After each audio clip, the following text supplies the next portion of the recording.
Amigas, amigos, muy buenas noches. Bienvenidos a compartir otra entrega de Ver para Crear, aquí en la pantalla de Canal 5, también como siempre, a través de las distintas plataformas y medios que reproducen este programa semana tras semana, agradeciéndoles como siempre la preferencia, la compañía, el estar junto a nosotros una noche más, a pesar de las bajas temperaturas.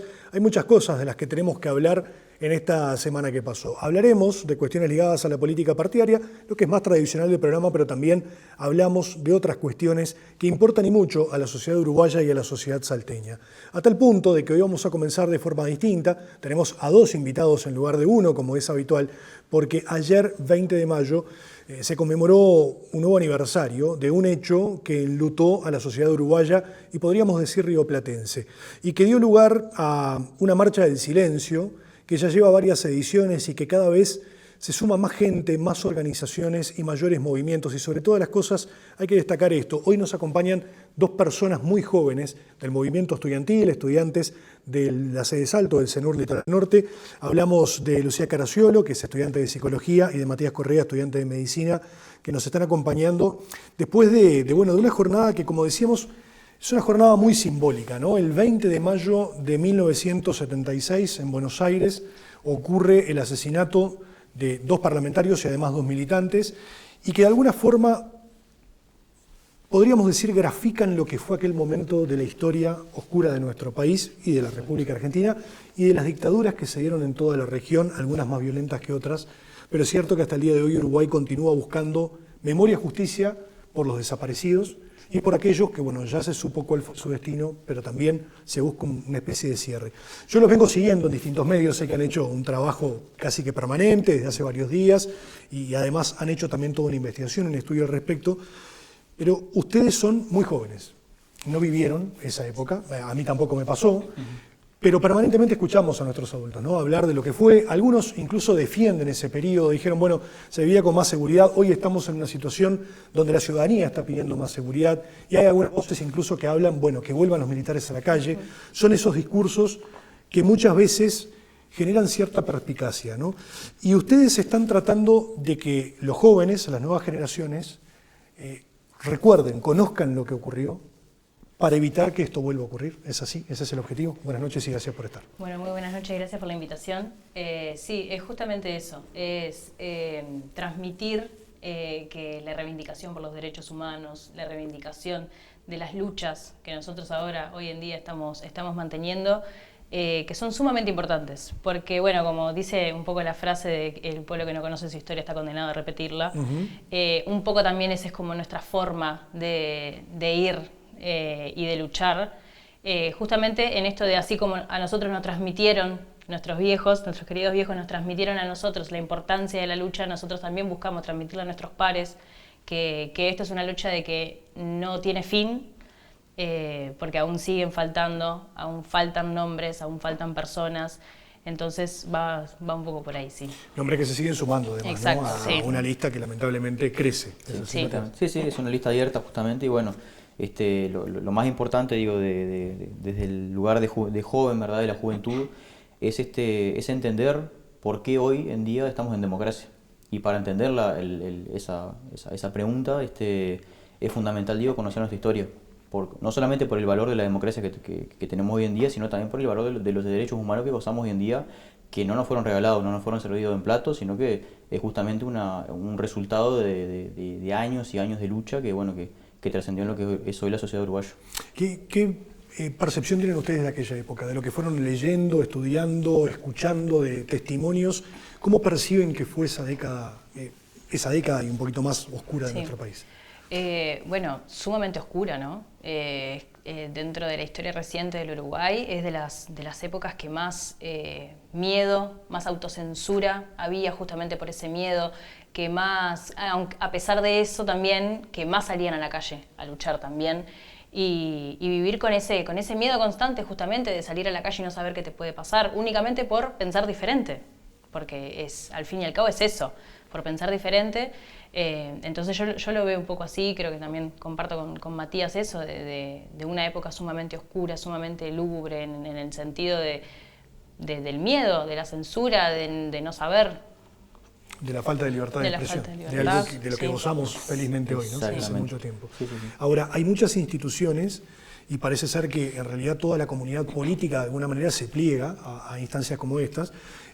Yo le escuchaba a Ingrid Burroso el otro día que señalaba que algunos incluso políticos que hoy están ocupando cargos de dirección en la Intendencia han participado históricamente de esas marchas, tampoco fue la excepción esta vez, pero los partidos políticos en general, salvo algunas excepciones, también se suman a esta iniciativa, ¿no? De reclamar por memoria, reclamar por justicia, pero sobre todas las cosas reclamar que a pesar de que los partidos políticos, los distintos partidos políticos han pasado por el Ejecutivo Nacional, todavía no se ha logrado transparentar todo lo que ocurrió en esa época, ¿no? Sí, sí, totalmente. Inclusive lo que fue la salida de la dictadura, bueno, llegó, ¿verdad? Lo que fue el pacto naval y todo lo que eso conllevó, ¿verdad? Porque justamente lo que hablábamos de que al ser una lista abierta supone que justamente que hay crímenes de lesa humanidad, digo, que aún no se han cerrado y que la responsabilidad no es solamente de quienes perpetraron los delitos, sino también la gente, o sea, los partidos políticos que estuvieron que fueron protagonistas justamente en ese momento y demás, que eso justamente puede generar rispideces y demás, pero tal, lo importante, digo, que remarcar siempre, digo, que esta causa justamente es política, no es partidaria. ¿Entienden que las generaciones más jóvenes desconocen lo que ocurrió? O al menos no les interesa, les falta interés por saber qué fue lo que pasó. Sí, hay veces que nos topamos con esas situaciones de que directamente no saben o directamente no les interesa. Porque ocurre hace mucho tiempo, entonces como todo ese discurso, ¿no? Que también es un discurso que venimos viendo hace mucho tiempo de varios tipos de política y regímenes que vemos que justamente el mantener en desconocimiento a la persona es la manera que tienen también de mantenernos en esa cápsula. Entonces, un poco esto del que hablaba al principio, de la transmisión, tan importante que es la transmisión y de charlar con el otro que está al lado. Pero sí, nos topamos varias veces con esos discursos. Matías, ¿en tu caso también? Sí, sí, totalmente de acuerdo. Digo, para mí lo más importante, digo, es justamente que la juventud se trabaje la curiosidad por la historia, digo, fomentar un espíritu crítico de no solamente ver los contenidos en un liceo, en una universidad, sino también, digo, por parte de cada uno, bueno, adentrarse, ¿no? A ese mundo, a ese patrimonio histórico que tenemos como Uruguay, que como personas, como civiles, tenemos esa responsabilidad, ¿verdad?, de estar informados. Ahora, tal vez hace un par de años atrás veíamos como muy lejana la posibilidad de que algo similar vuelva a ocurrir en Uruguay o en la región. Y hoy parece que estamos cada vez más cerca, ¿no? Por los discursos que se están generando y porque cada vez aparecen líderes más extremistas, tanto de izquierdas como de derechas. El extremismo se está arraigando nuevamente. O sea que el peligro está. Sí, sí. Sí, el peligro está latente también, un poco como que sí, es este avance de discursos de odio violentos y de menospreciar y banalizar al otro también es muy peligroso. Espero que en Uruguay no, por ahora por lo menos no lleguen y si llegan, que estemos preparados y organizados para luchar justamente contra esos discursos. ¿Ustedes coinciden que todo aquel que forma parte de este movimiento tiene una mentalidad de izquierda o esto es totalmente apolítico? Yo lo que pienso es que esta causa es política, porque al fin y al cabo todo es político. No político partidario. Exactamente, no es político partidario justamente porque realmente incluye a toda la sociedad uruguaya, a toda la sociedad uruguaya. Sí, sí. ¿Y ustedes montaron una vigilia en la Plaza Artigas? Sí, montamos una vigilia el 19 en Plaza 33. En Plaza 33. Sí, estuvimos ahí con varios compañeros y compañeras, pero sí, a las 19 horas. Bien, y luego participando de la tradicional Marcha del Silencio, Exacto. que es una marcha justamente que busca, porque hablamos del 20 de mayo como una fecha muy importante, pero en realidad es una cuestión de todos los días, ¿no? Porque escuchamos justamente a los familiares, buscar justicia de forma permanente, pedirle al Ejecutivo respuestas, y esto es algo que parece que no tiene fin. Y yo he escuchado a algunas personas decir, bueno, muchos de esos militares que en su momento estuvieron en el poder o ocupando cargos elevados se están muriendo, ya se murieron, pero eso no quiere decir que la herida haya cerrado, ni mucho menos. Acá lo que se busca sobre todo, más allá de las responsabilidades, son respuestas, ¿no? Saber dónde está esa gente que está desaparecida. Sí, sí, totalmente. Y inclusive como dijiste tú, tenemos mucho trabajo para hacer por ese tema y qué importante, digo, pensar eso justamente, de que no sea solamente una fecha, ni tampoco un mes, te diría inclusive, porque justamente es algo que pasa todos los meses, digo, familias que les falta un hijo, que les falta un nieto, que justamente que es una lucha, digo, que tenemos que seguir dando y qué importante, digo, transmitir esas cosas en generación justamente para hacer conciencia colectiva. ¿Y para ustedes cómo surgió esto el movimiento estudiantil? ¿Cómo se sumaron?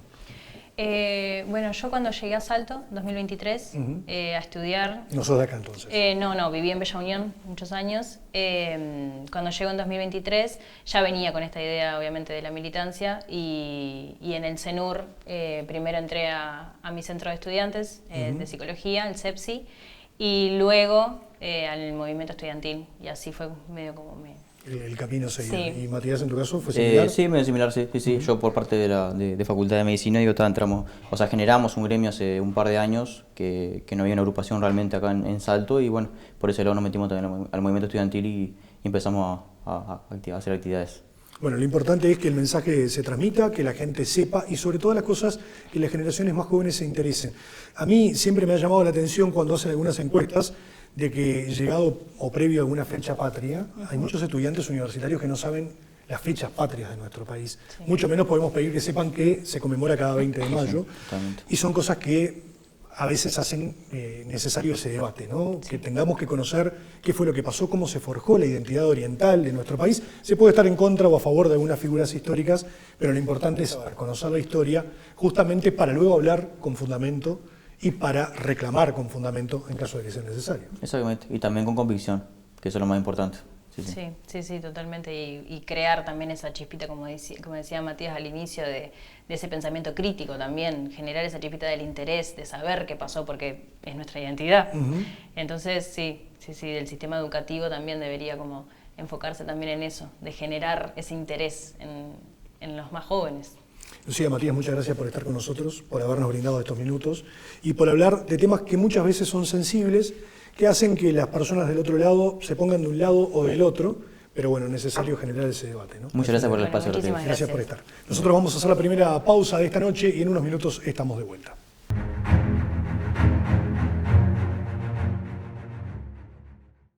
Cuando hay escudo, disfrutamos tanto que cuando alguien en la previa pregunta: ya, cabro, ¿nos vamos o nos quedamos?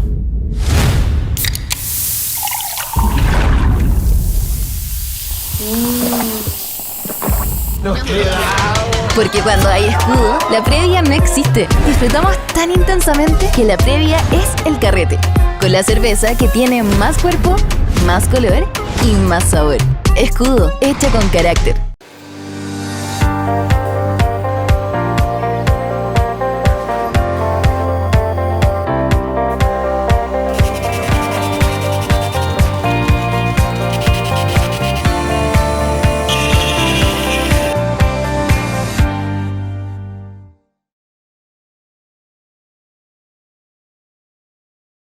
En Cado, creemos que la salud bucal es mucho más que una sonrisa. Es bienestar, confianza y calidad de vida. Somos una cooperativa de odontólogos que trabaja con compromiso, ética y vocación de servicio, brindando atención profesional y cercana a cada paciente. Cado, cuidamos tu sonrisa, construimos salud juntos. Prepárate para descubrir una nueva forma de comprar en Quaraí y Barra do Quaraí. Targ Duty Free, el más nuevo free shop de la región. El espacio más completo en indumentaria, alimentación, bebidas, electrónicos, perfumería y mucho más. Para que aproveches con calidad, sofisticación y condiciones especiales de pago. Todo lo que buscas en un solo lugar, con la experiencia y la atención que vos te mereces. Targ Duty Free en Quaraí y Barra do Quaraí. ¡Te esperamos!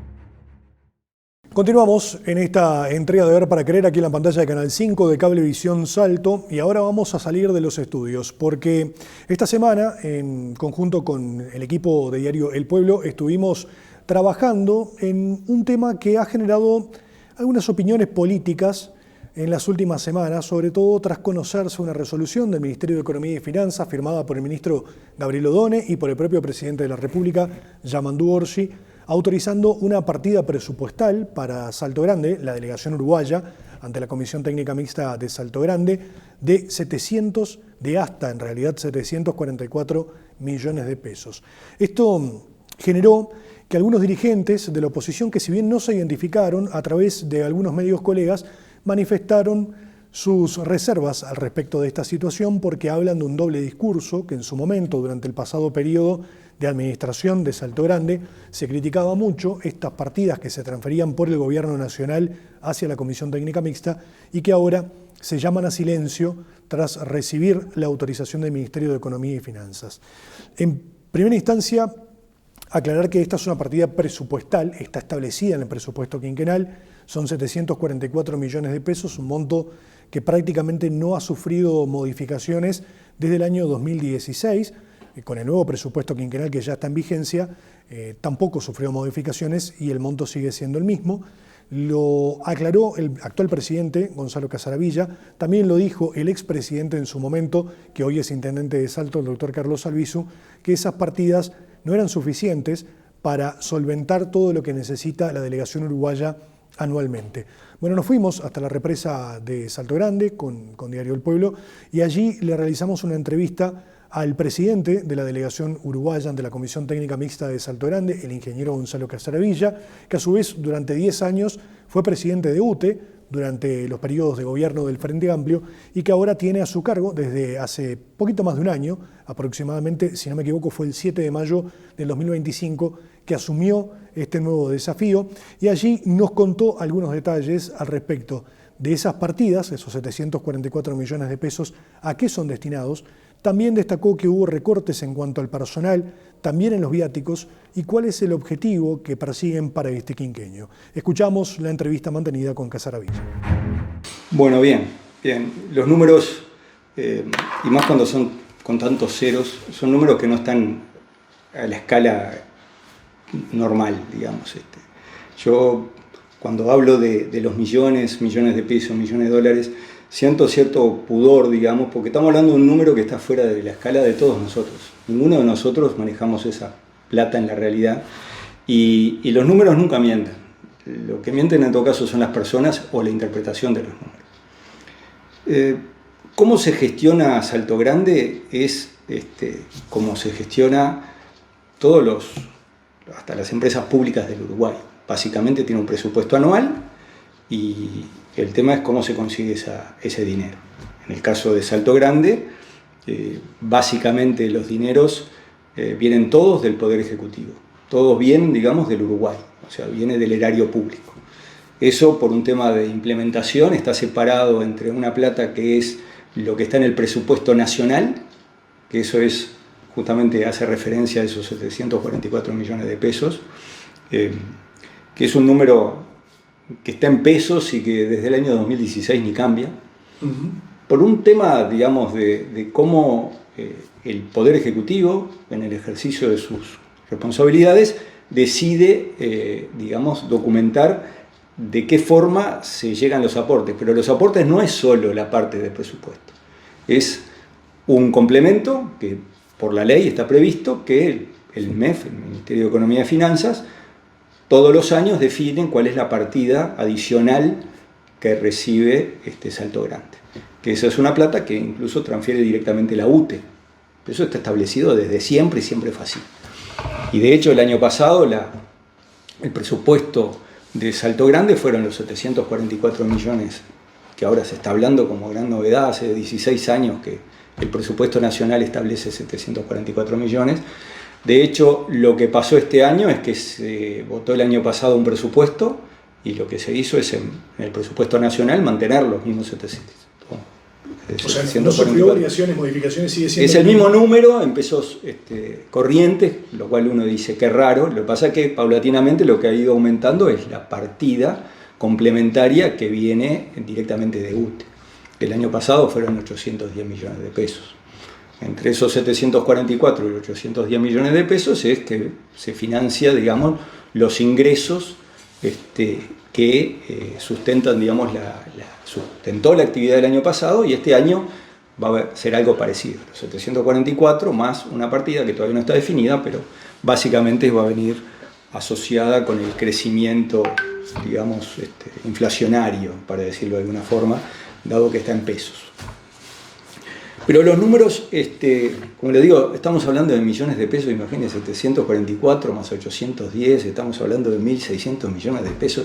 Son números que son muy difíciles de manejar. Probablemente si lo manejamos en dólares es más fácil. El presupuesto anual de Salto Grande son 40 millones de dólares.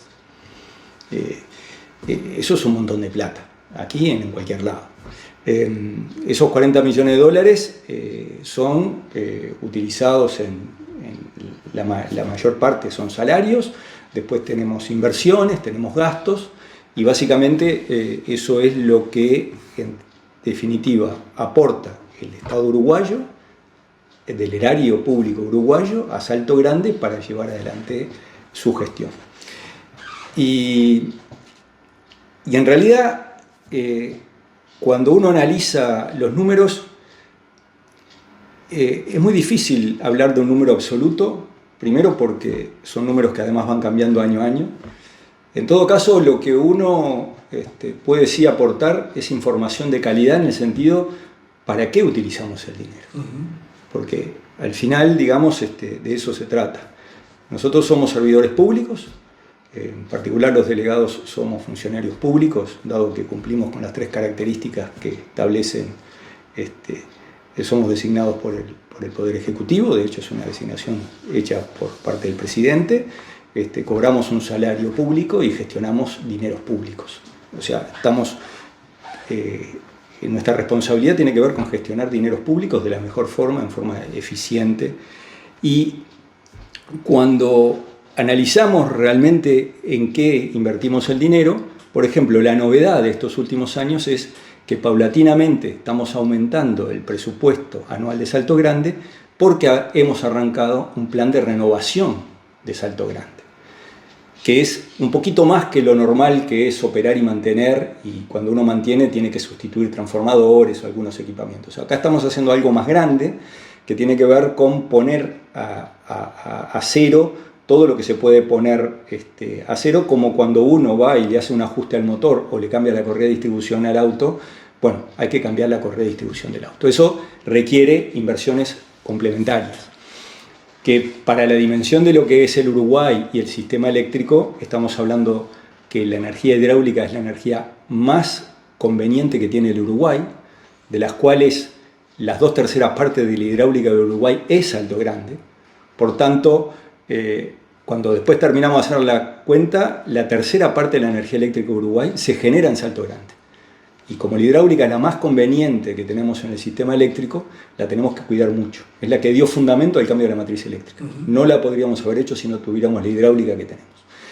Ahora llegó el momento de cambiar la correa de distribución, eso requiere plata incremental. Pero en el momento es una inversión que va a llevar varios años. 15 años, lo cual va a ser un endeudamiento probablemente a varios años, y que en el momento que uno tenga que después repagar ese préstamo, en el momento más álgido, porque tiene una curva, digamos, que arranca despacio, después crece y después baja de vuelta, básicamente Salto Grande capaz que duplica su presupuesto. En vez de ser 40 millones de dólares por año, va a ser 80.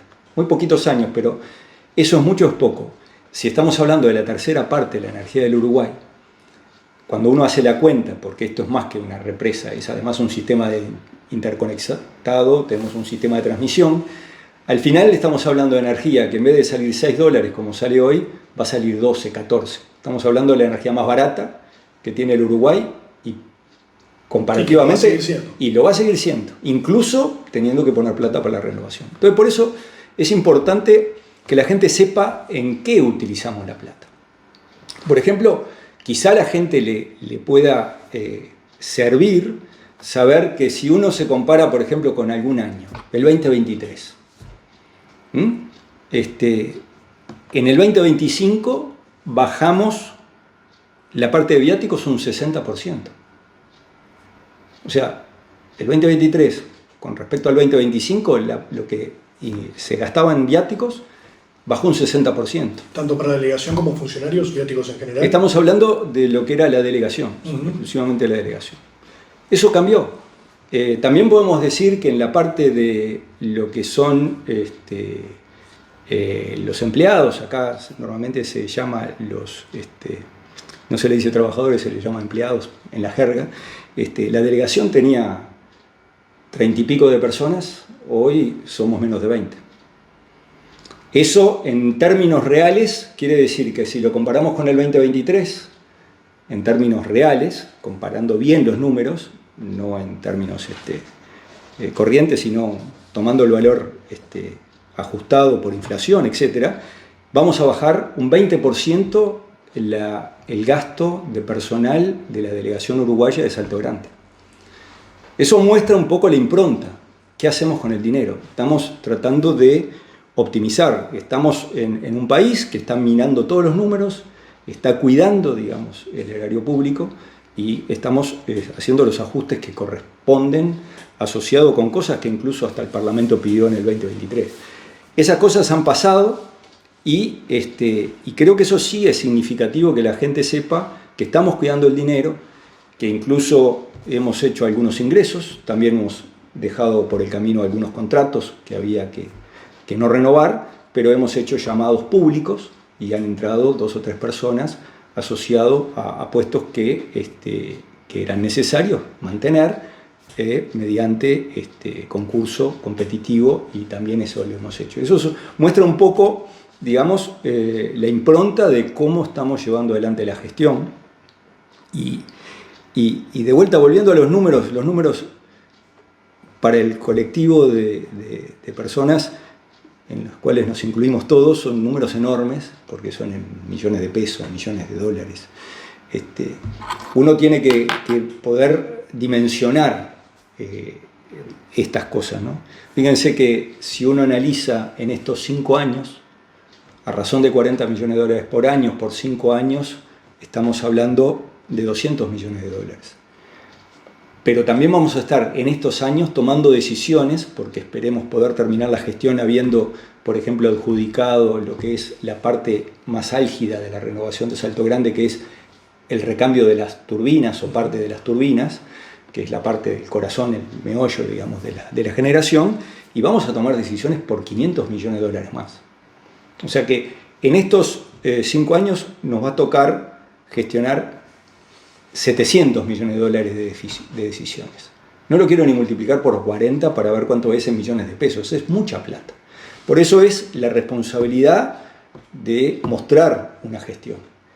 Incluso desde el punto de vista de mostrar una gestión responsable, el año pasado presentamos un documento de políticas y estrategias, que lo hicimos público, en el cual dijimos, ok, hay que hacer responsabilidad social y ambiental. ¿Cómo lo vamos a hacer? Entonces lo hicimos y lo estamos haciendo a través de convenios con organizaciones que están en el territorio, que conocen el territorio y tienen mucha más pertinencia para establecer qué cosas hacer. Entonces hemos firmado convenios con el MIDES, con el Ministerio de Salud Pública, con el Ministerio de Industria y Energía, con ANDE, con el MEC, con la Secretaría de Deportes, bueno, por supuesto con la Fundación de Desarrollo Regional de Salto Grande. Estamos encontrando a alguien que nos ayude a validar. Por ejemplo, todo lo que hacemos con el MIDES o el Ministerio de Salud Pública está en lo que es el área de salud y socioambiental, está asociado a las mesas interinstitucionales de políticas sociales que tiene el MIDES. O todo lo que tiene que ver con el tema de cultura está en los espacios MEC. Y con la gente de espacios MEC, con el Ministerio de Educación y Cultura, de todas las cosas que nos llegan solicitudes, nos sentamos con ellos y definimos en función de un monto que hemos establecido. Entonces, nosotros el año pasado fijamos para cada uno de los convenios que tenemos con cada uno de los organismos que tienen pertinencia para ejecutar cosas en el territorio, hemos definido montos. Por ejemplo, con educación hemos definido algo como $100.000 por año. 4 millones de pesos por año. ¿Pero eso es distribuido solamente en el departamento de Salto o en todo el litoral? También hemos dado una mirada en ese sentido. Hemos definido como delegación que nosotros atendemos 4 departamentos desde el punto de vista de la responsabilidad social, que son Artigas, Salto, Paysandú y Río Negro. Bueno, el 55%, o sea, un poquito más de la mitad, es para Salto. Y después el 15, 15 y 15 es en el resto de los departamentos. ¿De cuánto dinero estamos hablando aproximadamente? Y estamos hablando que por año, básicamente, eso es del orden de $1.300.000. De vuelta, muchísima plata.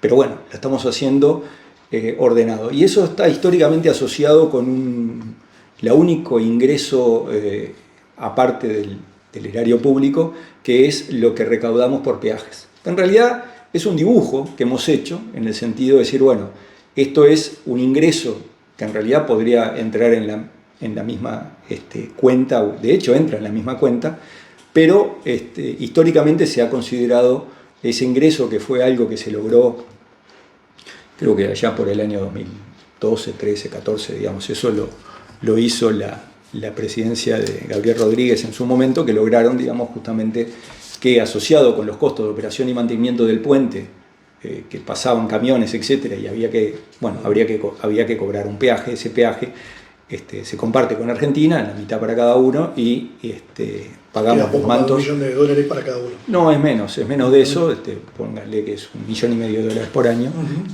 Y de ahí es donde tenemos dimensionada la responsabilidad social. Y eso es el dinero que por año destinamos a responsabilidad social, además de todo lo que tiene que ver con el programa Escuelas, todo lo que hacemos con secundaria asociado con el tema, digamos, de los concursos que hacemos asociados con ciertas temáticas. Y por ejemplo, en Argimundo tenemos un museo de ciencia y tecnología y energías renovables. Recibimos por año como 20.000 visitantes. Tenemos 3 ómnibus. Un proyecto que estuvo mucho tiempo estancado, ¿no? Sí, ese fue un proyecto que lamentablemente estuvo por lo menos 4 o 5 años en el freezer, ya estaba todo hecho. Nosotros lo tomamos, lo hemos redimensionado, lo hemos racionalizado desde el punto de vista del gasto. Había quedado ese...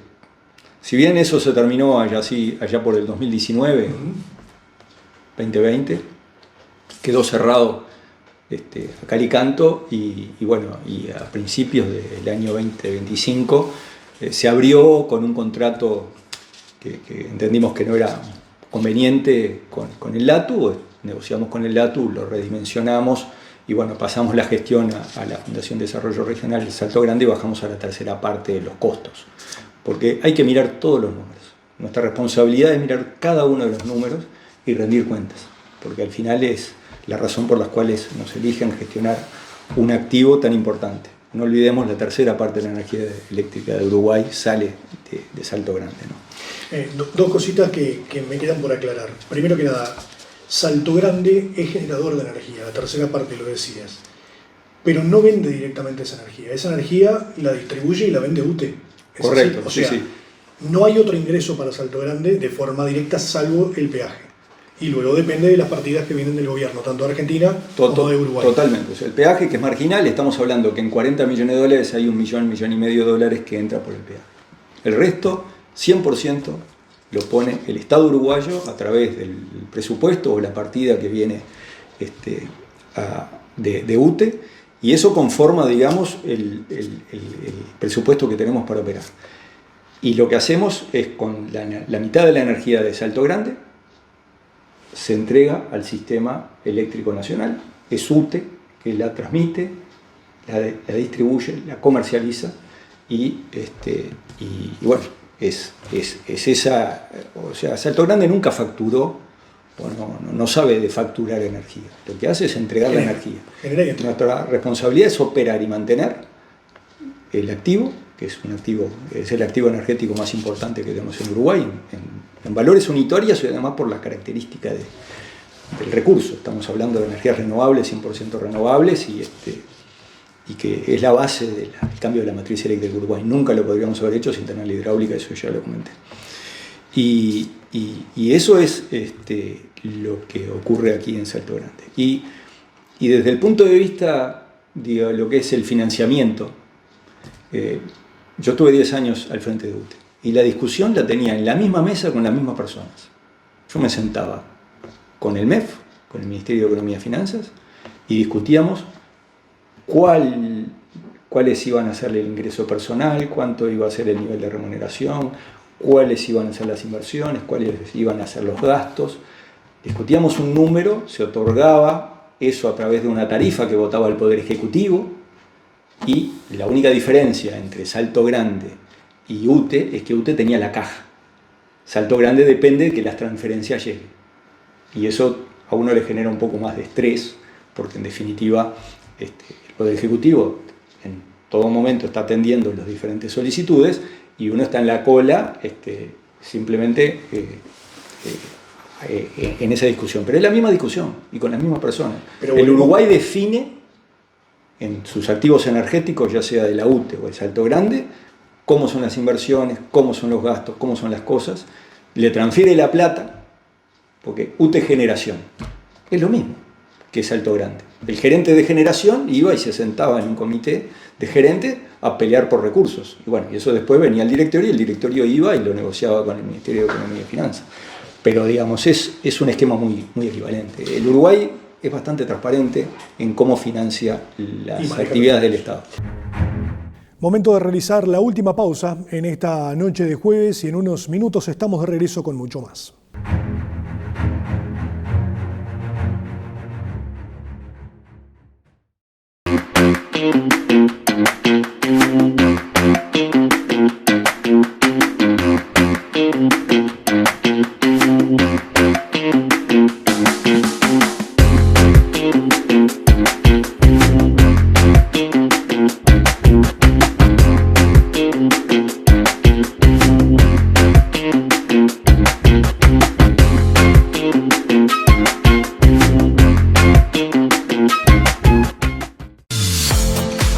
Prepárate para descubrir una nueva forma de comprar en Quaraí y Barra do Quaraí. Targ Duty Free, el más nuevo free shop de la región. El espacio más completo en indumentaria, alimentación, bebidas, electrónicos, perfumería y mucho más. Para que aproveches con calidad, sofisticación y condiciones especiales de pago. Todo lo que buscas en un solo lugar, con la experiencia y la atención que vos te mereces. Targ Duty Free en Quaraí y Barra do Quaraí. ¡Te esperamos! En Cado, creemos que la salud bucal es mucho más que una sonrisa.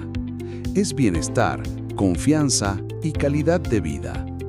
Somos una cooperativa de odontólogos que trabaja con compromiso, ética y vocación de servicio, brindando atención profesional y cercana a cada paciente. Cado, cuidamos tu sonrisa, construimos salud juntos.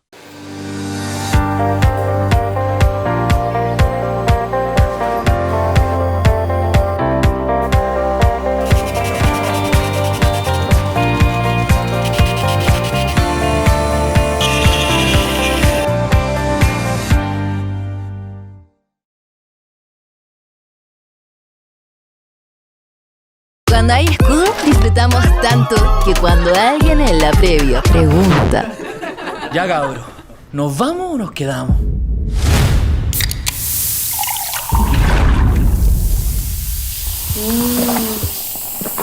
Nos quedamos. Porque cuando hay escudo, la previa no existe. Disfrutamos tan intensamente que la previa es el carrete. Con la cerveza que tiene más cuerpo, más color y más sabor. Escudo, hecha con carácter.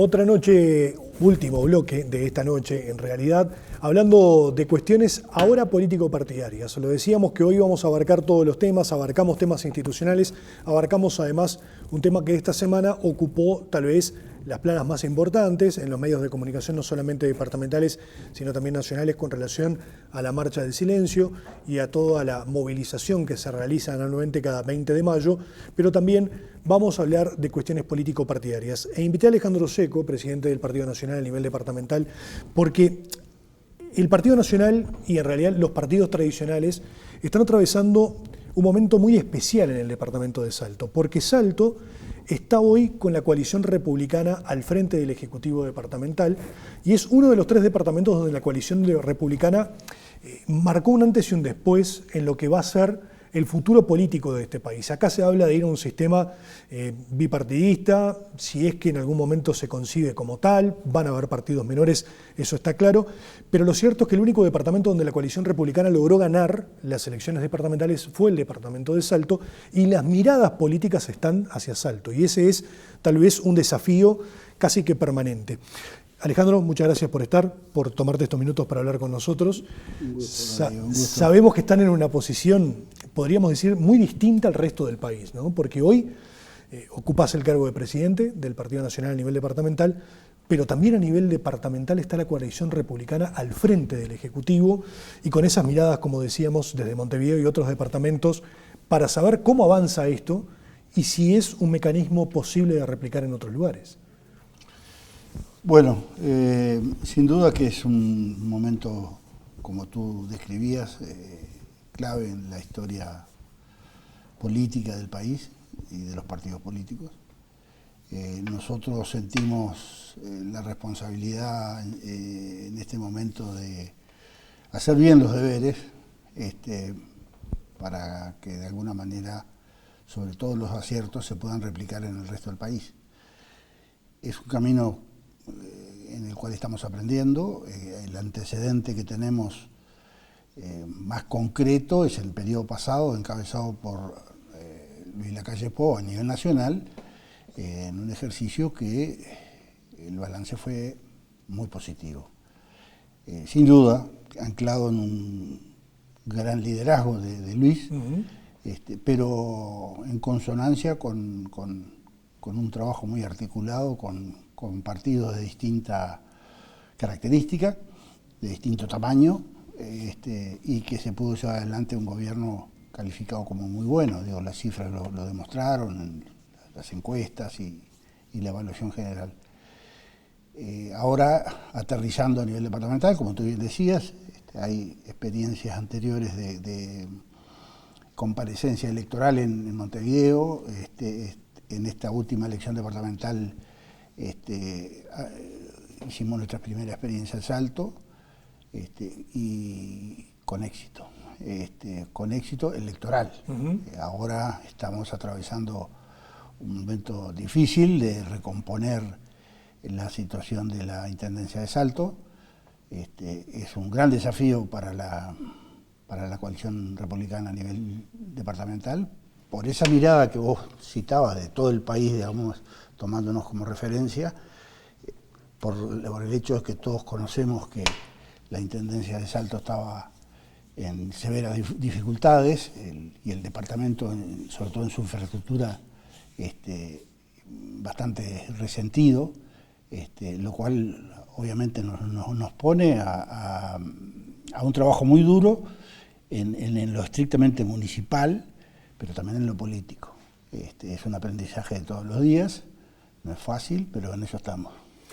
Citabas lo que pasó con el gobierno nacional. Ese fue un acuerdo verbal, ¿no? Ahora hay una estructura, hay un partido que es la coalición republicana y que es la primera vez que está gobernando en realidad como tal, conformado como partido político. Y por supuesto no está exento de algunas disputas o diferencias internas. Bueno, el caso de Marcelo Malaquina fue el más resonado, porque además Marcelo Malaquina no se quedó conforme con transmitir sus diferencias a nivel departamental, sino que también salió en los medios en Montevideo, y un poco tal vez se ve con recelo que esto suceda, de salir a contar que no se está de acuerdo con ciertas posturas o con ciertas decisiones a nivel nacional antes de arreglarlo de forma interna. Y naturalmente que uno prefiere que, como dice el dicho, los trapos sucios se limpien en casa. Pero no está mal tampoco, digo, que cada uno exprese sus puntos de vista. Como decís vos, está en su derecho, lo cual no quiere decir que uno comparta lo que él manifiesta, que de hecho no compartimos.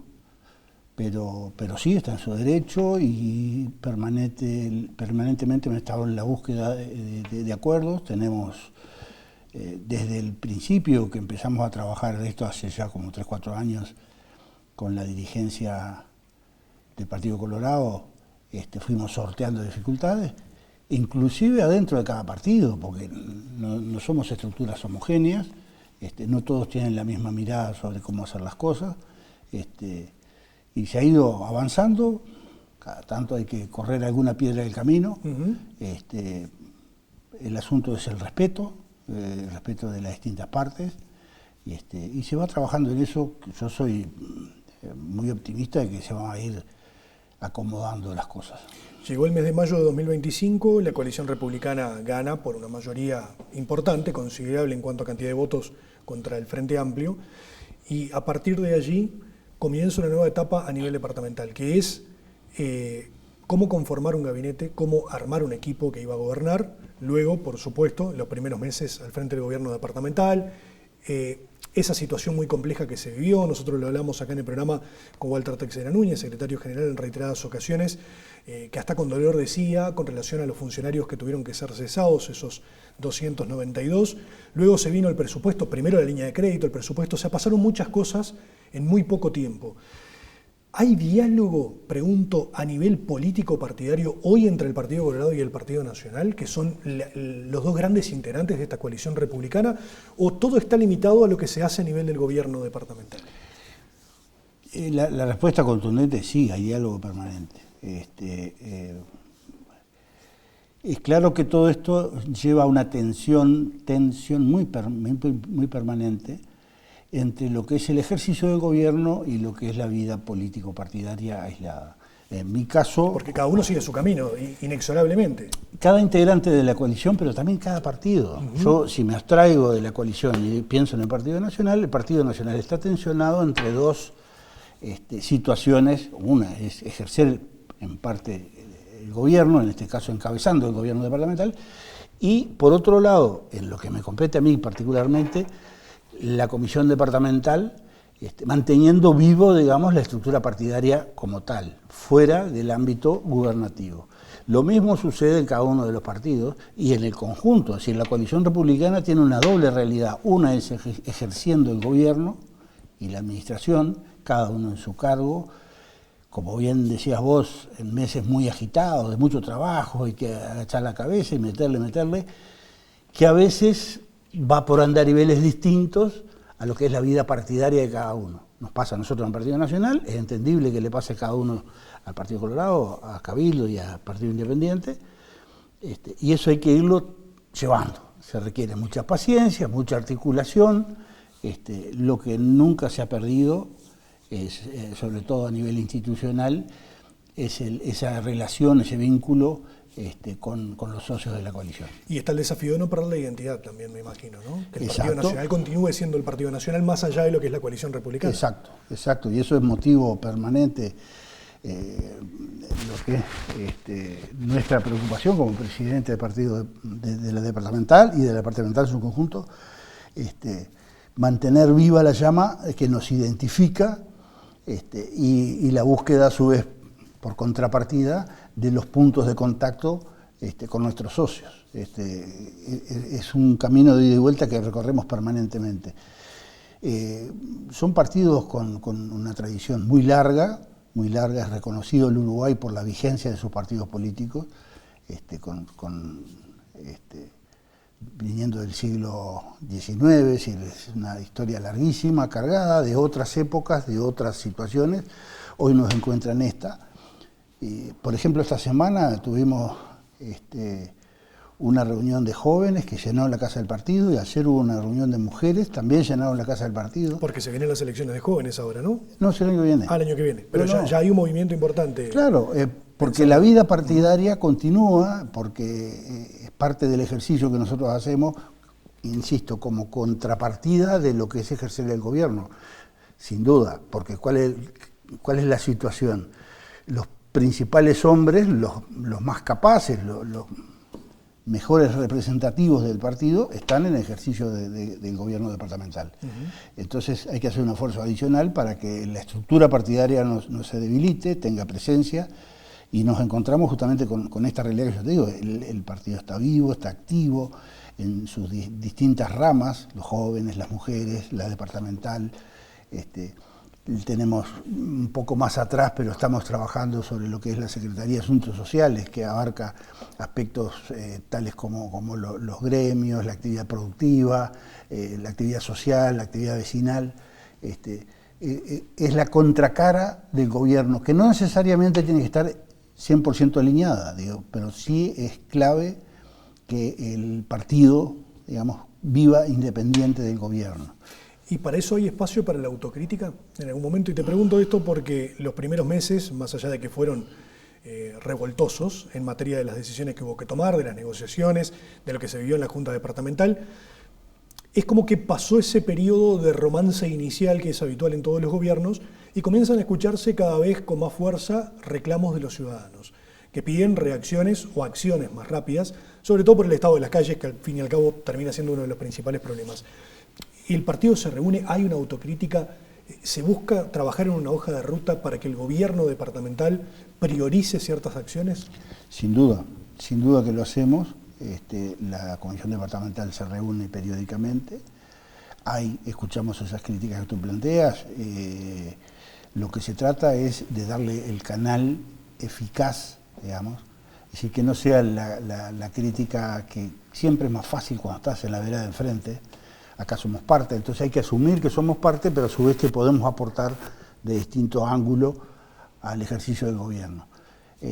Naturalmente que, como decía al principio, nuestros mejores hombres están en el gabinete departamental, pero también tenemos nuestra fuerza de reserva, digamos, que se compone de dirigentes partidarios, se compone de jóvenes, que tienen otra mirada, que hay que escucharla, que hay que hacer un ejercicio, digamos, constructivo de esa crítica, que no sea la crítica fácil, que de repente uno puede encontrar fácilmente cuando sos oposición, sino porque acá hay una doble responsabilidad. Bancar al gobierno, pero a su vez aportarle la mirada crítica. Y entienden que justamente está por ahí el principal problema hoy, que falta tal vez velocidad en la respuesta, o que se está a la espera de que llegue el dinero y que entre el presupuesto en vigencia, que también al fin y al cabo son dos pasos importantes, ¿no?, en materia de tener un respaldo económico para reaccionar o actuar. No, ahí puedo hacer una interpretación personal, digamos. Yo creo que después de mucho tiempo la gente tiene una expectativa muy grande de cambios. Y naturalmente que los cambios no pueden venir de un día para otro. Sin ahondar mucho en el análisis, un montón de estructuras dentro de la Intendencia estaban realmente muy deterioradas. Digo, cuando hablo de estructuras, hablo tanto de lo que es infraestructura, las calles, la maquinaria, hasta los propios lugares de trabajo de la Intendencia, los distintos lugares de trabajo, hemos encontrado deterioros, cosas que a veces no se entienden, cosas que no funcionan. Y del mínimo mantenimiento, no existía. A nivel de las estructuras de funcionarios también existe un desfasaje, más allá de ese caso que tú citabas, del recambio de personal, y es particularmente lo que me toca. Estamos tratando de renovar los modos, sobre todo los modos de ejercer, digamos, la selección y la capacitación de los funcionarios. Hay mucho trabajo por hacer. Salimos de muy atrás, entonces realmente nos ha costado mucho más de lo que la gente aspiraba. La gente, casi como un instrumento mágico, pensaba que ganar la elección, y como vos decías hoy al principio, por muy buen margen, eso iba a rápidamente cambiar las cosas. Está costando, claro que cuesta, porque salimos de muy abajo. Las expectativas siguen siendo de optimismo, de ganas de trabajar y de cambiar. Hay sectores que, justamente porque de repente ha sido más fácil la intervención, se nota el espíritu distinto. Simplemente citar casos como las termas, la presencia en espacios públicos, las plazas, la costanera. Hay sectores donde ha sido más fácil impactar porque es más fácil generar resultados de corto plazo. Hay otros que nos está costando más porque cuesta mucho más infraestructura. Esperamos que vaya llegando, por ejemplo, a nivel de vialidad, la maquinaria va llegando de a poco. A su vez, eso nos obliga a generar nuevos recursos humanos. Yo estoy en eso y estamos atrasados, reconocemos, porque es una práctica que no se hacía y que estamos de alguna manera... O sea, buscando personal idóneo para, por ejemplo, personal capacitado, la máquina, ¿no? Seleccionado muy rigurosamente, estamos en eso.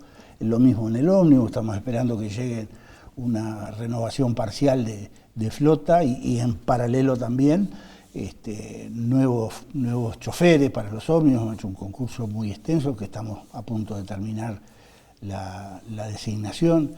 Es decir, son procesos que a veces son más lentos de lo que uno quisiera. Y sobre todo cuando hablamos del tema calles, del tema infraestructura en general, demora más, ¿no? Demora mucho más. Porque ahora, es entendible que la persona que pincha o que cae de la moto por un pozo reclame con...